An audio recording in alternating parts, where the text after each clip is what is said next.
the country will come back. It'll go through a big recession and everything, but it'll come back, and it's coming back. So don't ever worry about America. It'll tell you, you're in the right place. The lessons are that people will continue to make the same mistakes they've made.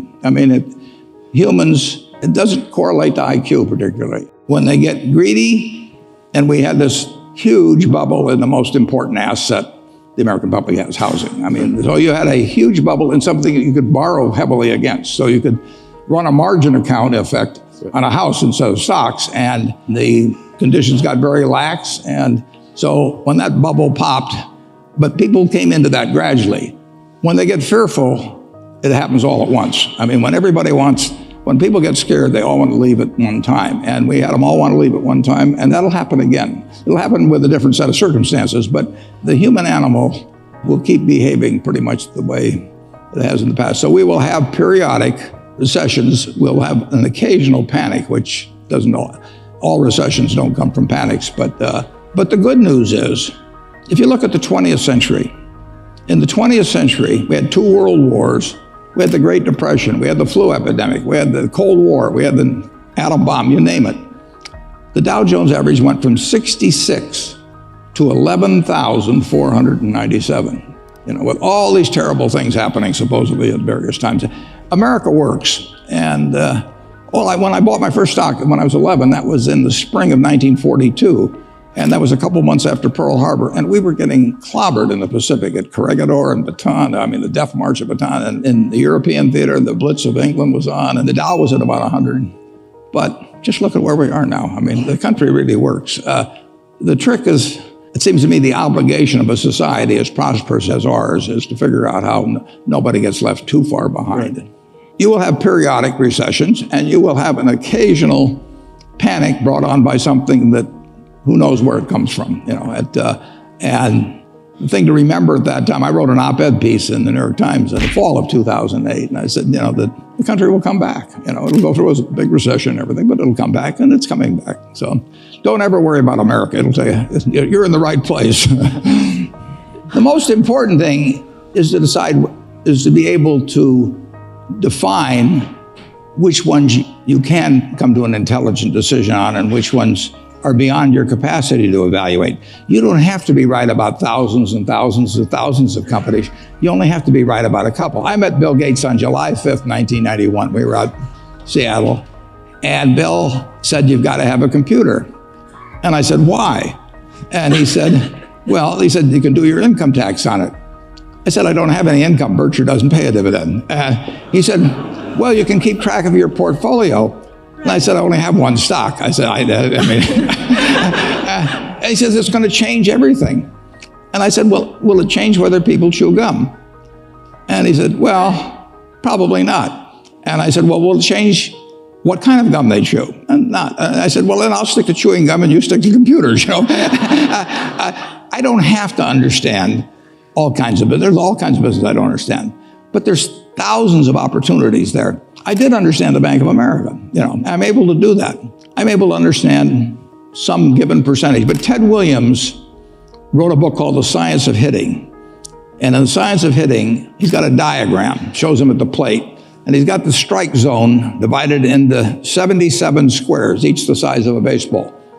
And he says, if I only swing at pitches in my sweet zone, which he shows there, and he has what his batting average would be, which is 400. If he had to swing at low outside pitches, but still in the strike zone, his average would be 230. He said the most important thing in hitting is waiting for the right pitch. Now, he was at a disadvantage because if the count was 0-2 or 1-2 or so on, even if that ball was down where he was only going to bat 230, he had to swing at it. In investing, there's no called strikes. People can throw Microsoft at me and, you name it, any stock, General Motors, and I don't have to swing. And nobody's going to call me out on called strikes. I only get a strike called if I swing at a pitch and miss. So I can wait there and look at thousands of companies day after day. And only when I see something I understand and when I like the price at which it's selling, then if I swing, if I hit it, fine. If I miss it, it's a strike. But it's an enormously advantageous game. And it's a terrible mistake to think you have to have an opinion on everything. You only have to have an opinion on a few things. In fact, I've told students, if when they got out of school, they got a punch card with 20 punches on it, and that's all the investment decisions they got to make in their entire life, they would get very rich because they would think very hard about each one. And you don't need 20 right decisions to get very rich. 4 or 5 will probably do it over time. So I don't worry too much about the things I don't understand. If you understand some of these businesses that are coming along and can spot things if you can spot on Amazon, for example, it's a tremendous accomplishment what Jeff Bezos has done. And I tip my hat to him. He's a wonderful businessman. He's a good guy too. But could I have anticipated that he would be the success and 10 others wouldn't be? I'm not good enough to do that. But fortunately, I don't have to. I don't have to form an opinion on Amazon. And I did form an opinion on the Bank of America, and I formed an opinion on Coca-Cola. Coca-Cola's been around since 1886. There's 1.8 billion 8-ounce servings of Coca-Cola products sold every day. Now, if you take 1 penny and get 1 penny extra, that's $18 million a day. And 18 million times 365 is 7 billion, 3 less 730 billion, or $6,570,000,000. So annually, $6,570,000,000 from 1 penny. Do you think Coca-Cola is worth a penny more than, Joe's Cola? I think so. So, and I've got about 127 years of history that would indicate it. So those are the kind of decisions I like to make. And you may have an entirely different field of expertise than I would have, and probably much more up to date in terms of the kind of businesses that we're seeing evolve. And you can get very rich if you just understand a few of them and understand their future. But fortunately, I don't have to. If we go into Heinz, I look at people pouring ketchup on, hamburgers and potatoes. I don't think it's going to change. And the nice thing about it, some products travel. Some products don't travel. Candy bars don't travel well. Soft drinks travel, and ketchup travels. I like products that travel. The best investment I ever made, I bought a book in 1949 by a fellow named Ben Graham called The Intelligent Investor. I don't remember what I paid, but aside from what I paid for my 2 marriage licenses, that was the best investment I ever made. It's very important to have the right framework. You need to have an approach to investing that's sound. And Graham's approach is simple, but some people adopt to it, which I did immediately, and most people don't. But if you have the right philosophy, you will find opportunities as you go through the next 20, 30, 40, 50 years. And frankly, you're most likely to find them in periods when we were having the panic. Stocks sell at silly prices from time to time. Most stocks at one time or another sell at very silly prices. And it doesn't take a high IQ to figure out that they're cheap, but it does take a temperament that's willing to step up and actually act. I tell people, if they're going in the investment business, if you got 160 IQ, sell 30 points to somebody else because you won't need it. I figured out very early, you don't have to be that smart in this business, which is fortunate, but you do have to have the right temperament. And you have to be able to ignore what other people are saying and simply look at the facts and decide, is this stock which is selling at X worth 2X? And occasionally you'll find things like that. And when you don't find them, you don't do anything. So that's my generalized stock tip, no names.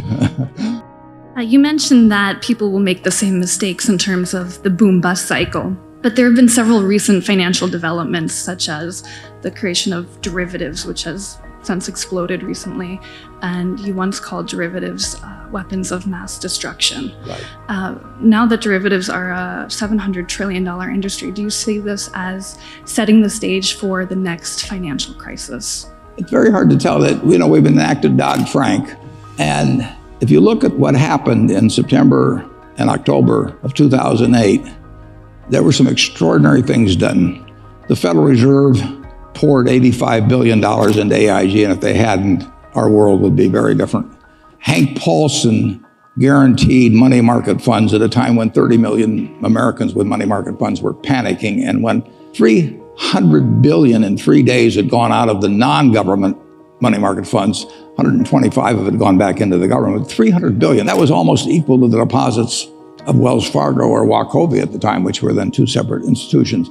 Both of those authorities have essentially, I don't think they can do that under Dodd-Frank. When there's a panic, the only thing that will stop it, basically, is when somebody who has the ability and the will says, I'm going to do whatever it takes. And basically, that's what Bernanke and Paulson, and finally, Congress in a kind of a reluctant way. There will be another panic. Where it comes from, who knows? But when that time comes, the question will be, are the people who have panicked, who have frozen, who have caused the economic engine to stop, will they believe and come right back and be doing something? And I'm not sure what's been enacted is a plus or a minus in that regard. Regardless, the country will come through, but it's very hard to write regulations that will keep people from acting foolishly, particularly when acting foolishly has been proven very profitable over the preceding few years. It's just the way it works. Humans, they all think they're Cinderella at the ball, and they think, as the night goes along, the music gets better and the drinks flow and everything, they all think they're going to leave at 2 minutes to 12. And of course, there's no clocks on the wall and they're still dancing. So it'll happen again. But buy when it happens. I'll be buying. There is a very, I think, structural problem as a market system gets more and more specialized. If you go back to an agrarian society like we had a couple hundred years ago with most people working on a farm, most people fit most job requirements. I mean, it was, as the world has become more and more specialized, I think we keep moving away from that. So a market system will not pay well for a significant percentage of society. They aren't needed to keep GDP itself going up and people at the top. And I think government has to address that. I sometimes toss out to students this proposition. Imagine that it's 24 hours before you're born and you're sitting there, Johnny or Joni, we don't know yet, and you're in the womb and a genie comes. And the genie says, John or Joni, you strike me as a remarkable potential human being, and I'm going to give you an enormous responsibility. I'm going to let you decide the world, how the world is going to work into which you're going to emerge. You can decide on the economic system, the social system, the political system. You design it. And whatever you design, that's going to be the system in which you live, your children live, grandchildren live. And you, being wise beyond your minus 24 hours of age, say, I know all about you, genies. What's the catch? And the genie says there's one catch. Just before you emerge, having designed a system, put it in cement, you're going to go over to that barrel over there that has 7 billion slips in it, one for every human being in the world, and you're going to pull out a slip. It may say male, it may say female, it may say white, it may say black, it may say infirm, it may say strong, it may say bright, it may say below average, it may say United States, it may say Bangladesh. Now, not knowing which ticket you're going to pull out, what kind of a world do you want to design? Well, you certainly want to design a world that produces lots of goods and services and keeps producing more and more. You want a lot of stuff around. It could be the world's fairest society, but if it's on a barren desert island, it isn't going to do anybody good. So you really want something that works in terms of output. But once you have something that works in terms of output, you certainly want something that eliminates fear from everybody's life. Now, that doesn't just mean a lot of cops. It means fear of old age, fear of health, all of those problems. And you certainly want a system, not knowing what tickets you're going to get, that takes care of the people that don't survive so well in that market system, which maximizes the amount of output, your first goal. And I think we've done a wonderful job at the first stage. We have turned out lots of stuff. We have not thought as much, although we've thought a fair amount. I mean, when Social Security came in and all of that, this country has developed in terms of thinking about how a rich family should behave. But I think we are in the stage where we need to focus more on making sure that the people who get the bad tickets do better than they are. And, we said that blacks were 3/5 or slaves were 3/5 of a person back when we started. And said, we said all men are created equal in 1776, and in 1789 we said blacks are 3/5 of a person. We not only said all men are created equal, but in the Gettysburg Address, Lincoln repeated it. It was 1920 before we passed the 19th Amendment for women. So we just treated women as an essentially different class for all those years. So I think we've gone significantly in the right direction in terms of behaving better as a society. And I think we've gone terrifically in the right direction in terms of turning out lots of stuff. But I think we have to address the question of how do you treat the people that are left behind in a system that maximizes the output of goods and services. And that can only come through government. The economy is getting better. We are in an experiment which hasn't really been tried before. I mean, Fed has $8.5 trillion balance sheet, and buying securities is usually easier than selling securities, as sometimes people find out. So we don't know how this game plays out. And just the announcement, whenever it was a few months ago, that tapering was going to occur, that had some significant market reactions, probably 100 basis points or so in the 10-year. And what will happen when if they actually try to deleverage the Fed? I mean, what has happened is the American public deleveraged and the government leveraged up through the Fed. If the Fed deleverages that in any big way, that will be a new experiment. And the Fed is the greatest hedge fund in history. The Fed is the fourth largest contributor to the United States government's revenues that there is now. That wasn't the case a few years back. And it is under no pressure, none whatsoever, to have to deleverage. So it can pick its time, and if you have somebody wise there, it can be handled. But it is something that's never quite been done on this scale. It'll be interesting to watch.